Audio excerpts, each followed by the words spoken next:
Good morning, everyone. I'm Tony McKellen. I had PBG Paint or Industries, and just want to start with their website, just kind of give you a brief overlook at everything. It's very simple.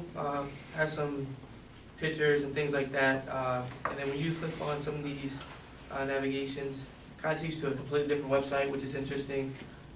Some of this stuff has a lot of info on it, and I'll give you my overall viewpoint at what some things they can fix later on. But right now I just want to start with some info. So their headquarters is based in Pittsburgh, PA, which is actually where I'm from. Fantastic city. They are a Fortune 500 company, and they operate in over 70 countries around the globe, which is kind of huge. They also have 47 to 200 current employees, and when looking for jobs and stuff like that, there's close to 400 or around there for internships and stuff like that that they currently have. Some history. They were founded in 1883 by John B. Ford and John Buchanan, and they focus on innovation and quality. And they were the first to commercially successfully take a glass factory and take it commercial.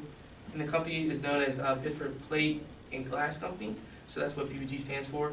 And as of right now, they're trying to focus on innovation and quality still after 135 years with the company.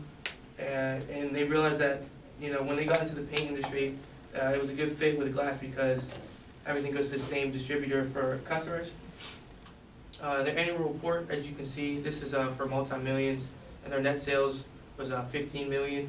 And in 2017, it was around 14, so they had a 4% increase.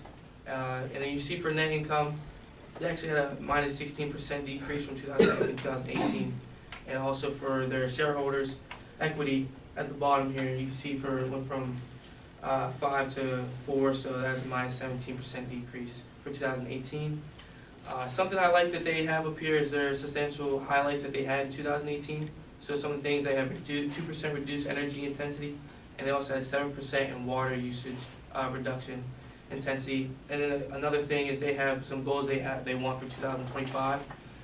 So one is 100% active wellness programs at PPG and all their facilities globally, and that's kind of huge because they're in over 70 countries around the world. And then they also have like another one is 25% reduction in total waste disposal intensity compared to 2017. The corporate governance, they have 11 members on board of directors. 10 of them who are not employees of the company. These are some of the committees that they have. I think the biggest one that I want to focus on is technology and environment. And they assess science and technology capabilities and review the environment.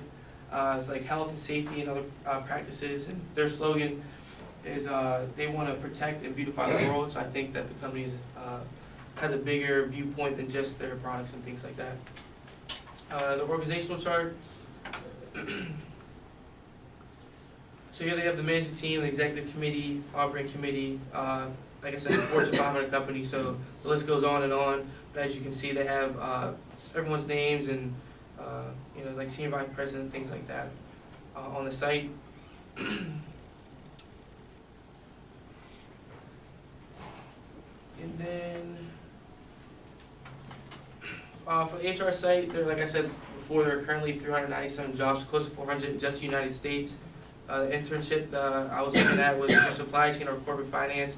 It was really simple. You just go on the site, you can apply right there. You just sign up through PPG and, like you said, with cover letter, things like that to apply. And then for the site overall, the overall impressions, the sub-navigation helps separate the categories. And then also, once you begin to explore, like I showed you before, it kind of takes you to a completely different website. From here, like this is the main website that you look when you look up PPG, and then you go on and it has a bunch of different like subcategories, and there's just a lot of information coming at you. And I think this is something they should fix, just because when you're going on the website, it's not like all information you want to read. If you're looking for something certain, it's just kind of hard to find. And